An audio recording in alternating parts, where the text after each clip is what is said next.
European chief negotiator Michel Barnier says the EU is ready to improve its offer on the Irish border as he warned the moment of truth was nearing for Brexit negotiations.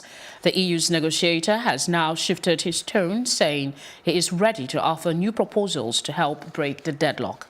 The UK and the EU both want to avoid a hard border, meaning any fiscal infrastructure like cameras or guard posts, but can't agree on how.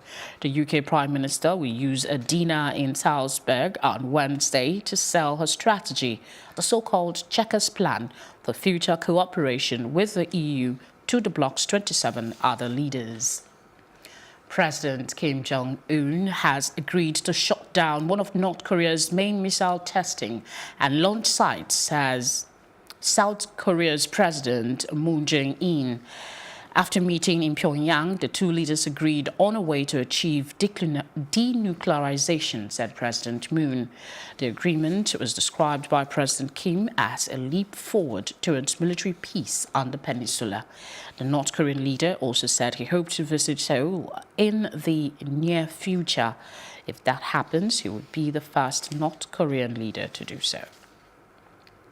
New Zealand became the first nation in the world to allow women to vote 125 years ago, and hundreds of people celebrated the anniversary by turning out to gatherings and speeches, with some wearing period costumes or the white camellia flowers, a symbol of the movement. New Zealand's female lawmakers also marked the occasion by reenacting an all-male photograph of lawmakers taken more than a century ago. This time, the photograph featured New Zealand's third female Prime Minister, Jacinda Ardern, in the centre, holding her 3-month-old baby.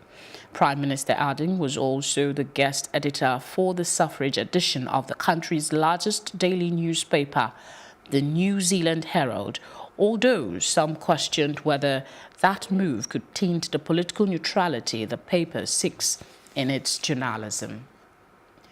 The New York Diocese of Brooklyn has reached a $27.5 million settlement with 4 men who were sexually abused as boys by a lay church education director, the diocese said Tuesday night.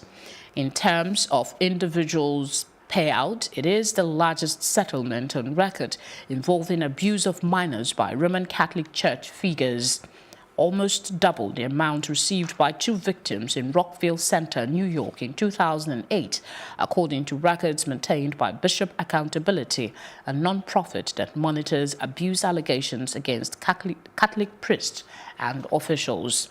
The men, who are now ages 19 and 21, said in court documents that they were repeatedly raped from 2003 to 2009 by Angelo Serrano, 67, a former director of religious education at St. Lucy's St. Patrick's Church in Brooklyn.